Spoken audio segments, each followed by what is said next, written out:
Good morning, everyone, and welcome. We are really happy to have you here on this Saturday morning, this lovely Saturday morning. So we really appreciate that you've taken the time to join us.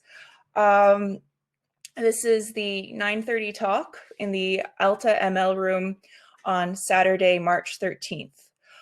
For those who don't know me, my name's Danielle Robertson, and I'm one of the YYC DataCon organizers.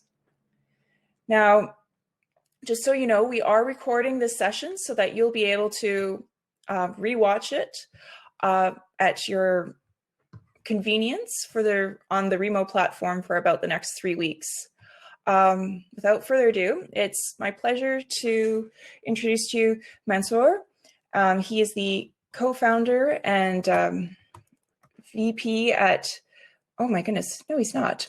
He is a machine learning developer at AltaML in Edmonton and has an MSc in computer science from the University of Alberta. His expertise include deep learning and application of natural language processing, including development of chatbots, extractive summarization models, information extraction systems, contract analysis, compliance analysis, and medical report generation systems. Mansour is specially interested in explaining AI, XAI, to facilitate understanding of how black box ML models work. He is also passionate about the field of conversational AI with the goal of developing intelligent chatbots and personal assistants capable of interacting with humans in a natural and realistic way. Without further ado, I'll let you take the floor. Thanks for the intro, Danielle. Really appreciate it. I wish to be a co-founder sometime, but yeah, no. Let me share my screen and start the presentation. So today's talk is going to be around explainable AI. Basically, I want to tell you how to understand how your ML models work. A little bit about me. As Daniel said, my name is Mansour Saffar. I have a background in comp sci. I've been with AltaML as a machine learning engineer for around 3 years. My specialization is around NLP, and I work on like a wide range of NLP projects, chatbots, and all this stuff. But the thing that I'm so excited about, and I try to promote it in like different conferences and like different data science meetups, is XAI. I really believe there is a huge gap between research in XAI and what is being used in industry. And the reason for that is that many people simply don't know what is XAI and how they can use it in their machine learning systems. So I just want to help this. Cause and like make it a little bit more clear for you around what is XAI and how you can use it in your machine learning pipelines.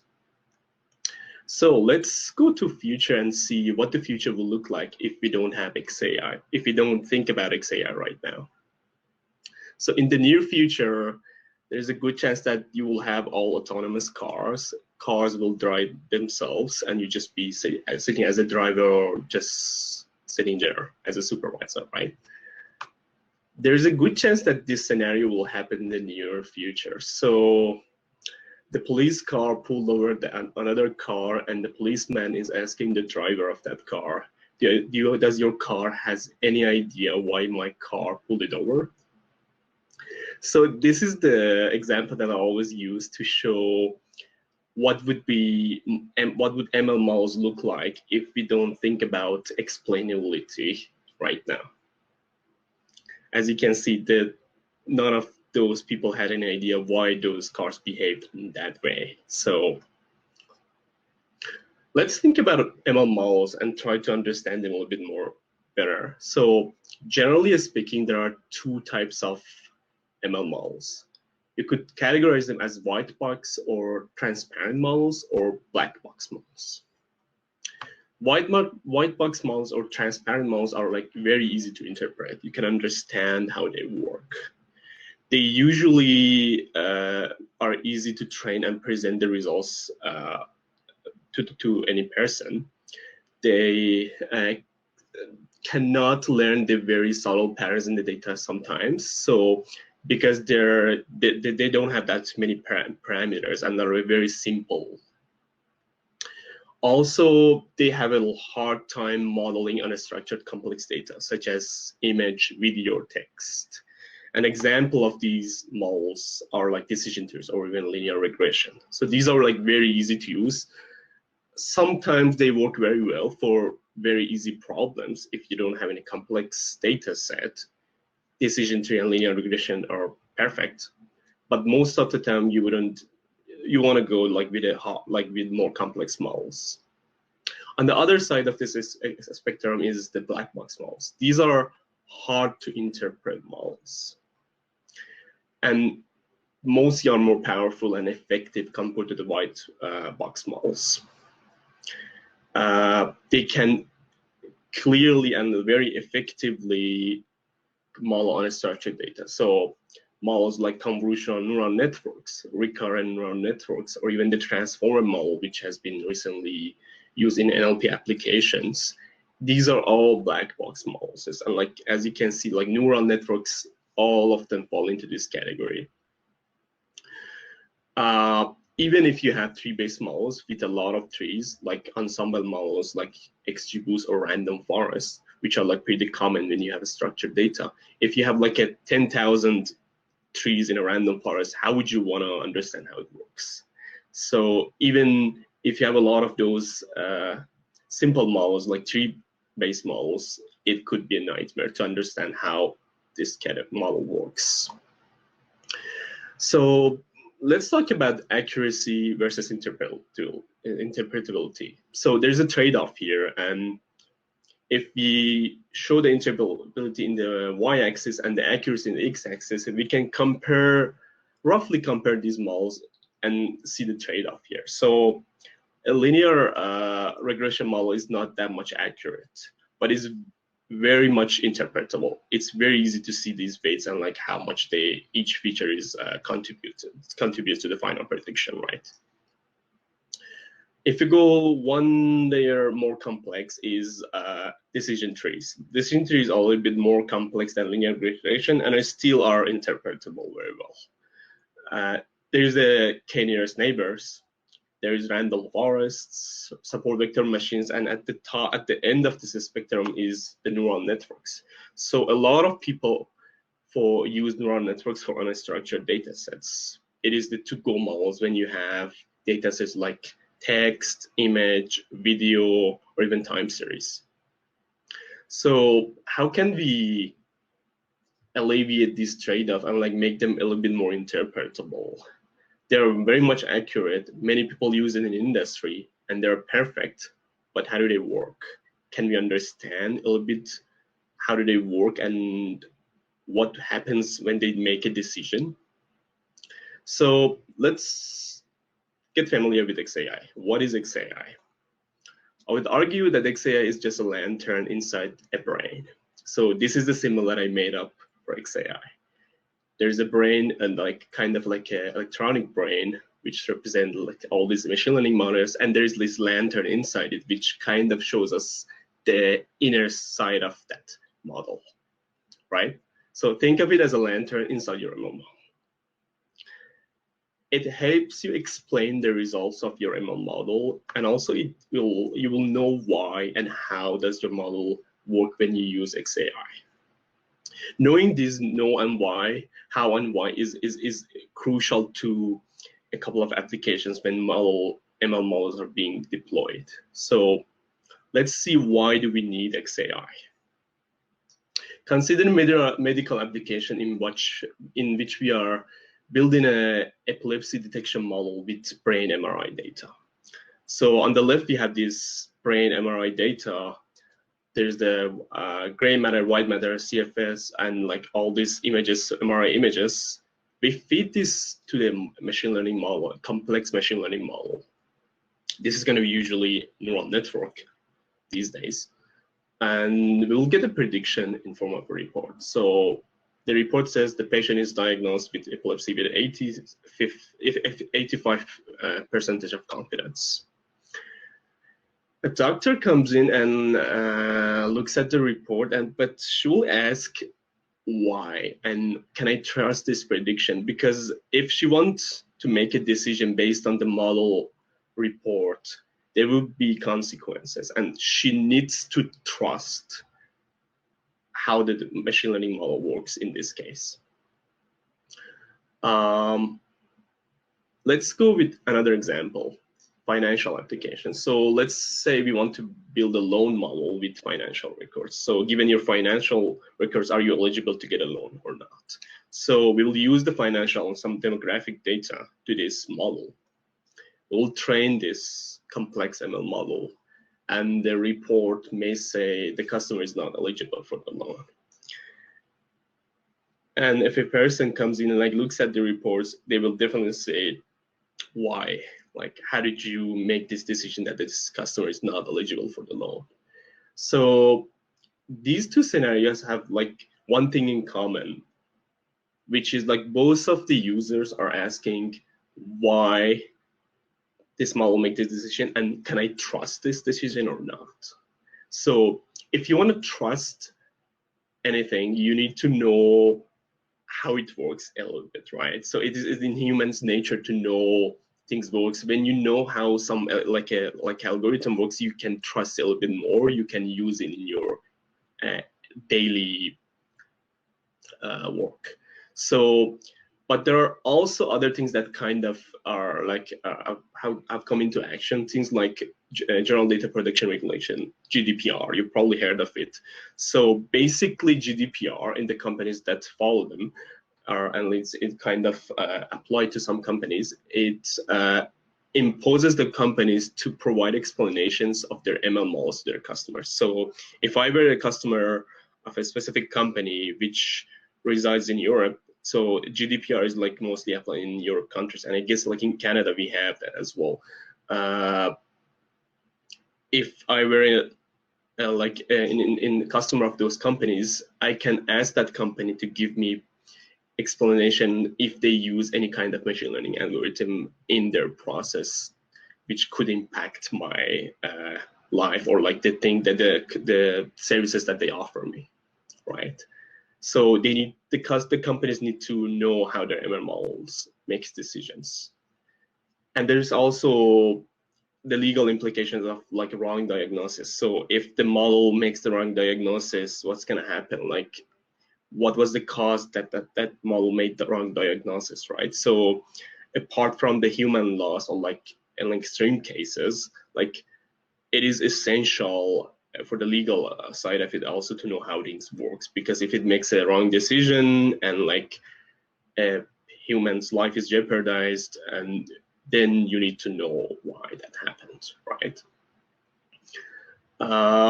So let's see a general overview of how XAI. So if I were to use XAI in my machine learning pipeline, how would it look like? So in a general pipeline, you have the data. You pass data to this model and you would get some prediction, right? If we add XAI, what we do is we pass the model and the data to the XAI. And by the way, like when I use this symbol, this means like the lantern inside the brain this means XAI. We pass the model and the data to this XAI black box, and we'll get explanation alongside the prediction. So we will look at both of them at the same time. There's the model prediction, and there's the explanation that shows how what is the thought process of that model when made that prediction. So what kind of answers can XAI provide for us? It will tell you why. Why did the model make that prediction? And for critical decisions in terms of like, let's say in health and medical applications, or like in business, some financial application, it is crucial to know why. It will tell you how. How can you correct an error? Because you know the underlying decision process of that model, then you could possibly understand how can you correct that error. And it will tell you when, because you know the scenarios and the type of like input scenarios which your model could be wrong, then you can predict and you can like anticipate that this model will go wrong if this has these features, because these features are being used by the model. If you know the underlying working of a model, you will be able to know when will it go wrong and can you avoid that or not. Sometimes you cannot avoid, because like it is inherent in the model that it will look at some of those features and it could make some false predictions. But at least if you know it, you could apply some prohibitive measures. So what kind of problems can it answer? It will definitely, as I said before, it will introduce trust. You will understand the decision-making process. You would make sure that your model is looking at the right features as much as possible, so you could trust the prediction. There's also the issue of bias and fairness. So bias and fairness is like a whole different issue, but XAI can help you detect that. It won't be able to help you remediate it, but it will be able to help you understand which the type of bias in your model, so you could just think about how you can remediate it later on. So it is a perfect tool it is also one of the tools that you could use to detect bias patterns in your data. And also there is the explainability and debugging. I'm going to show you an example of how like debugging in the later slides, but like XAI is a perfect tool if you want to debug your ML models. So there are a lot of tools that you can use to debug any software code, but how would you debug an ML model? The only way that I wouldn't say the only way, one of the ways that you could debug a model is understand how it works and then just try to fix the parts that you think is not working properly. So understanding how it works is crucial for debugging it. So let's go through one scenario which we use XAI and the other case we don't use it. So remember, this is the symbol of XAI. It is off right now. So let's try to train a model without XAI. We have the training data. We pass this training data to some learning processes. And there will be some learn function, and if we pass this cat's image to it, it will tell you, yeah, like this is a cat image with 93% of confidence. We pass this prediction to a user, and like they will probably get confused, because like if they want to understand how it works, they will have no idea. So why did it do that? So why isn't it isn't the dog? In which scenarios this cat's image will be always cat? Is it always, if I just rotate this cat, would it be also a cat? If I turn it by 180 degrees, if I flip it, would it be also cat or not? When this is the type of the things that you can understand, and you can predict when will this model will fail, and when you can trust this model. So a simple output wouldn't be enough to understand your ML model. So basically, you need to know the inner workings of it, how it makes prediction. So in these examples, if the model is able to tell you it is looking at a specific part of this cat, then you will probably trust it. So let's see if we can do that. So let's turn on the XAI. We'll have the same data. We'll pass it on to a model that is more explainable. Here, this is like a decision tree. And it will tell us, yeah, this is a cat, but also it has fur, whiskers, and claws, and it has all these ear features that you can see these patches from the image. So if the model is able to tell you, not only this is cat, but this is why I think this is a cat, you would trust it a lot, and you would definitely use it in your application. So this is the key to trusting this model. So if you have XAI and you present not only the output of the model, but the decision-making process of the model and like its explanations around why it made that decision, it would be perfect, and like users will trust your machine learning model. So I'm just going to show you a real example in which one of our products within AltaML we've developed and like we've used XAI for debugging. So if you want to try this on for yourself, there's a website called sylvester.ai. You can go there and like become a tester. You can upload your cat's image there and see if it's a happy cat or not. But let's go with this answer. So given this cat's image, do you think it's happy or not? Well, actually it's a sad cat. And if we pass this image to our model, it will tell us, yeah, it's definitely a sad cat. And as you can see on this highlighted area on the cat's face, it shows what zones in the images in the cat's image is the model is looking at. So the model is focusing on the cat's ears and like forehead and its eyes. So the decision is actually based on looking at mostly these part of the image. So let's go with another cat. So what do you think? This is a happy cat or a sad cat? This is actually a happy cat, and if we pass it on to this model, we'll say, yeah, like this is a happy cat. And as you can see, model is looking at this cat's ears and its positions. So the way it worked, like we trained these models and we looked at the explanations of like how the models work, but we ended up knowing that, yeah, we kind of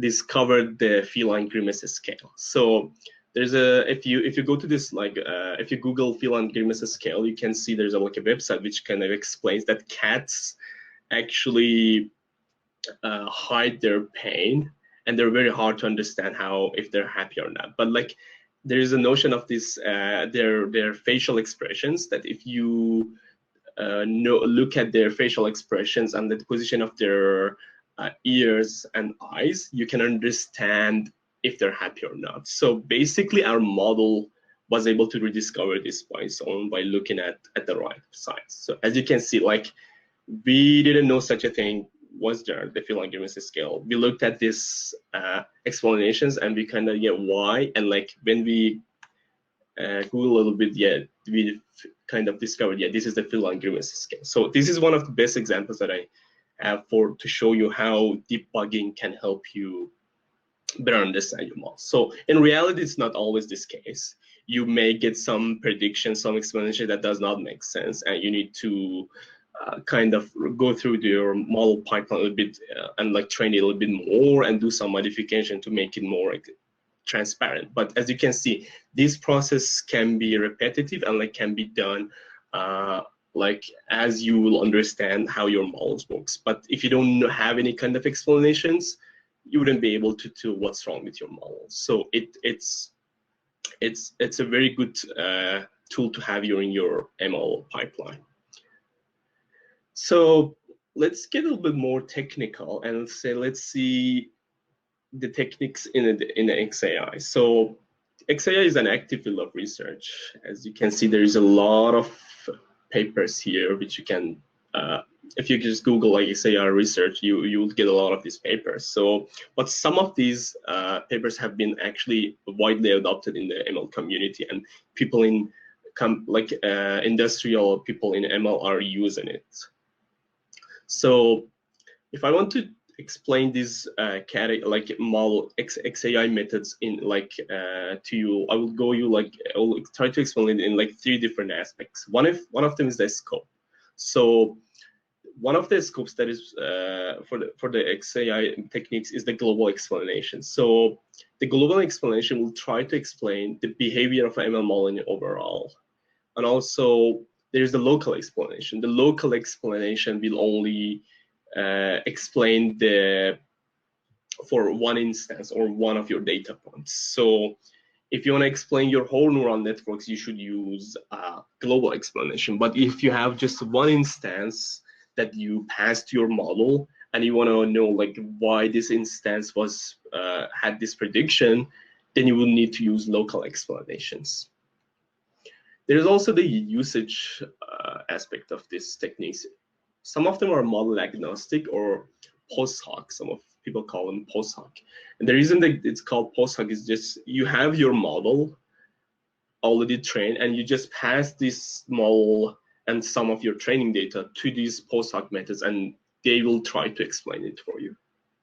On the other hand, some of those models are like these techniques are model dependent or like intrinsic, which means like the algorithm, the machine learning model is interpretable in nature. So as you can see, like most of the methods that people use in industry is the post hoc ones. Few people use the intrinsic ones in industry. And also about the methodology that people use to get these explanations, some of them are based on perturbations. You basically perturb or like change the input data features. So you try to change the names or like these values by some based on like some distribution. And when this data is perturbed, you will give it to the model and will ask it, yeah, what will the prediction be? So with these controlled perturbation, you can understand which features this model is looking at and how it behaves. The other ones is backpropagation based. This was mostly on the neural network side, and like in which gradients are backpropagated from the prediction or like outer layers to the input layers. So the example that I showed you here for this cat, this is actually GradCam method, which is like a backpropagation based model that we apply after a model is trained. So I'm just going to give you like some recipe or tips or tricks to use XAI.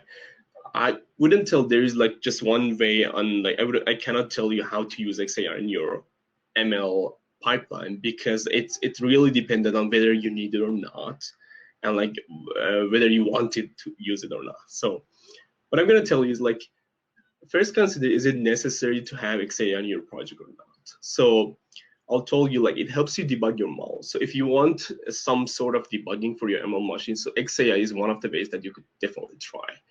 You will understand what are the flaws with your models. And if you're working like on a very critical use case, well, let's say you're working in health domain or like financial domain, there is a good chance that your users may want to know how your models made decisions. So if either of these apply to you, I would definitely encourage you to start using XAI within your ML pipeline.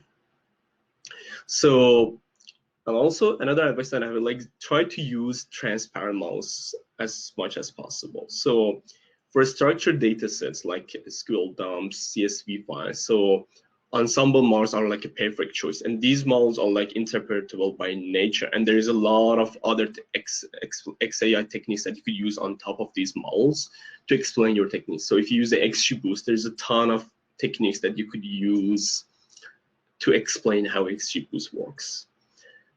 It's going to be a little bit trickier if you want to use these techniques for unstructured data sets, because in that case you need to probably use some kind of neural networks. And there are techniques that to explain those, but they're like less mature. So where do I start? Just gonna give you some tools and libraries and some resources that you could just look them up just to get more familiar with XAI and like figure out if you want to use it within your pipeline or not. So the way actually that I got it introduced to XAI back in 2018 was using this technique called LIME, locally interpretable model agnostic explanation. So this is one of the base techniques that you could use. This is a perturbation-based model, and it's post-hoc. You will apply it on any model that you have trained, and it can explain it for you. There is also a very, very famous method called Shapley additive explanation. It's based on a game theory technique, Shapley values per se, and it's actually one of the most widely used techniques that people in industry use. So for most of our projects that is we use with unstructured data, we will use some form of a Shapley explanations. There are a lot of other tools that actually have like all this, create this dashboard for you, which you could just give them your model and they will try to visualize these SHAP explanations for you. There's the H2O's Derivable AI. So this is like a paid tool, but it actually comes with like very, very nice explanations for your ML models. And also there is the Google's What If tool. So What If tool comes with like very classical methods for explanations, which are like perfect for some scenarios. I'm just going to introduce you to some book which will explain a little bit about these techniques. And there is also Microsoft Interpretability. If I want to just read one book about XAI, this is the book that I will suggest you to do, Interpretable Machine Learning by Christopher Molnar. So this is the book. This is like an introductory, and it's free actually. There's like, you can just, if you just Google the name, you will see the GitHub page that contains the book. You could just read it overnight. It's very general and it's very easy to understand. It will get you started with interpretable machine learning model. Also, there is the online resources from H2O. So if you Google H2O's MLI, it will bring up some this GitHub page from them, which you could just see different techniques that they use. They actually have like a nice diagram of how you could kind of put your XAI techniques within your ML pipeline. It's a little bit more complex to explain in this presentation, but I definitely recommend, if you have like already have a machine learning pipeline and you want to figure out like where should I put the XAI and how can I do that? What do I need? Like, this is one of the great resources just to read. And I just want to thank Sylvester AI team and also my colleagues Nevanis and Hossam, which helped me a lot to prepare this presentation. Thank you so much, and I'm open for any questions. By the way, there's like this link is like a 2-minute series that I created. I will definitely appreciate it if you could just take 2 minutes of your time and just give me some feedback.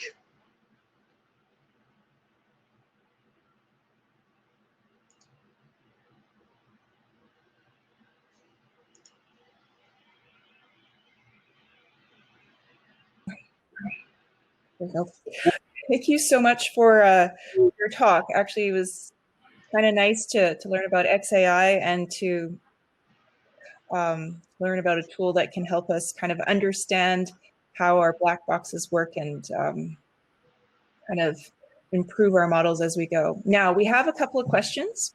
So first one is, do you have any examples of how XAI could be used to interpret semantics and NLP, predictive models for text classification?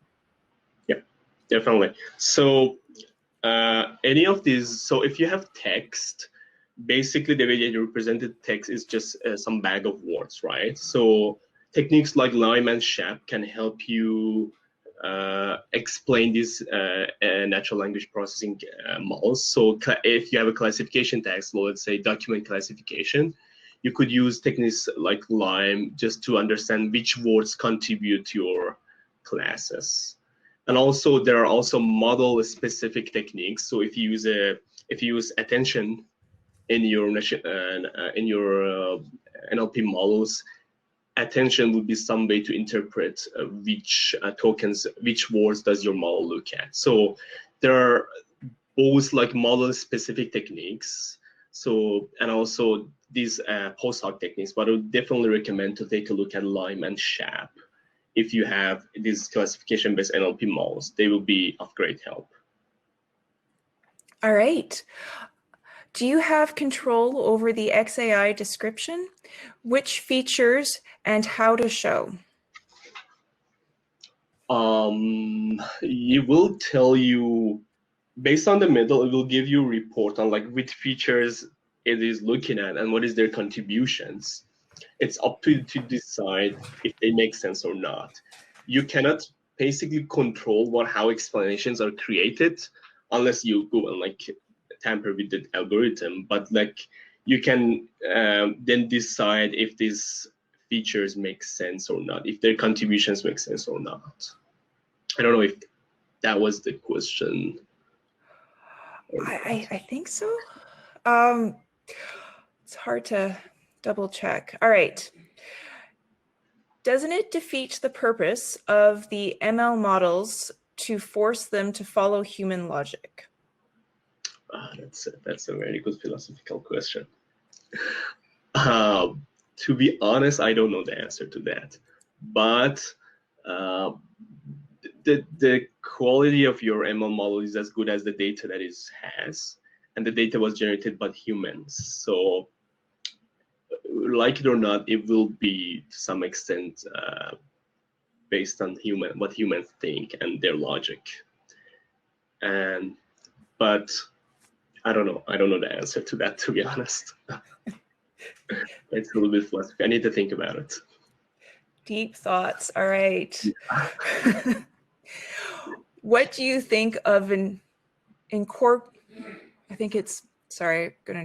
what do you think of incorporating the blockchain tech distributed system with AI? I'm not sure how would it help in this case. Okay. You have to follow up with that question, but I don't know how would it help in this XAI. I think it's kind of off topic. I don't know. How would it help in the XAI, for the XAI aspect of ML models? Well, I guess it'd be with like general, how you, as you'd help with any general models, I would assume. Could be, yeah. I don't have any idea about how to use a blockchain with ML models. I'm like happy to be glad to know more about it, but like, yeah, I haven't done my research around that. No, that's all right. All right, here's another one. Is it limited to specific ML algorithms or applicable to all, such as RL?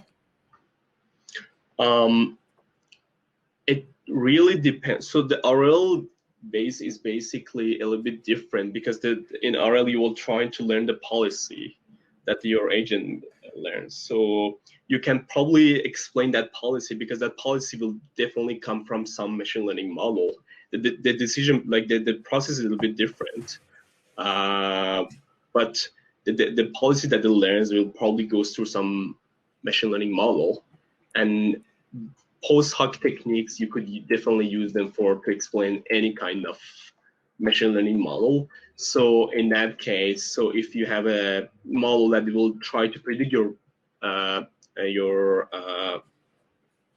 algorithm, then you could use that post hoc techniques on top of your ML models, in this case RL based models, just to predict those values. I guess post hoc techniques could be a great fit for any type of model because like whether it's classification, regression, and how it was trained doesn't matter. It's a black box model. It could be anything. You will just pass your data and this black box model to these post hoc techniques, and they will try to explain it for you. All right. What are the memory and speed implications of using XAI?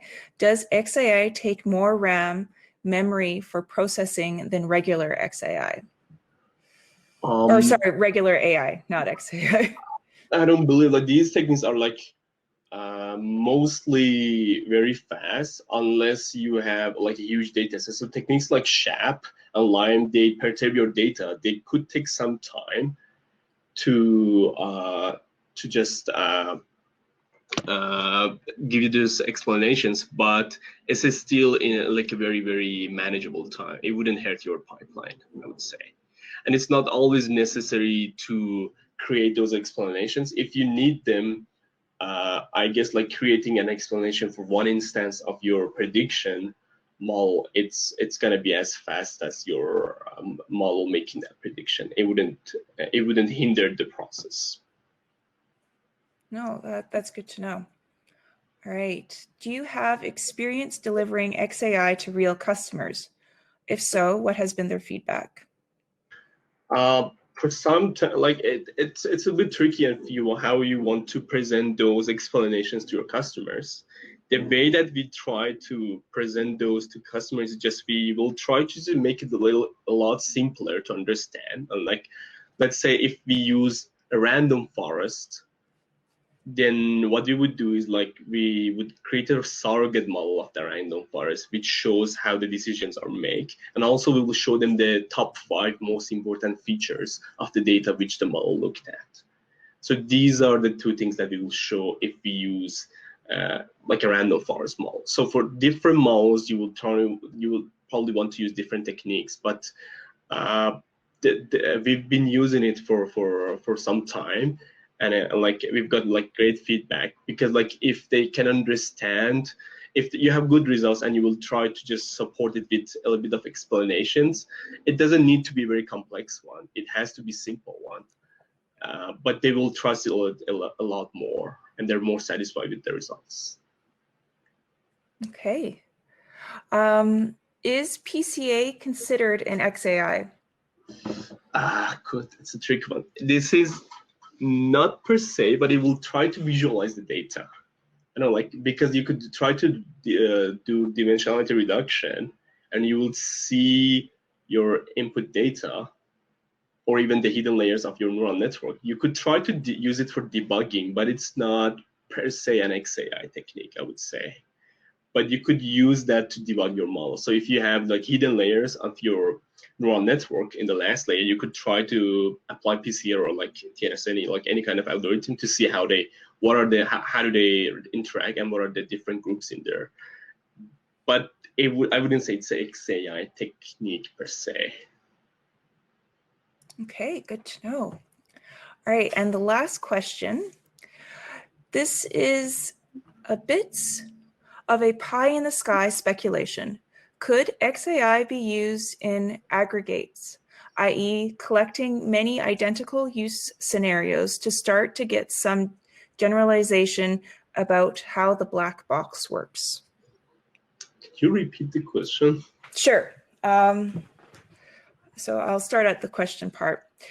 Could XAI be used in aggregate, i.e. collecting many identical use scenarios to start to get some generalization about how the black box works?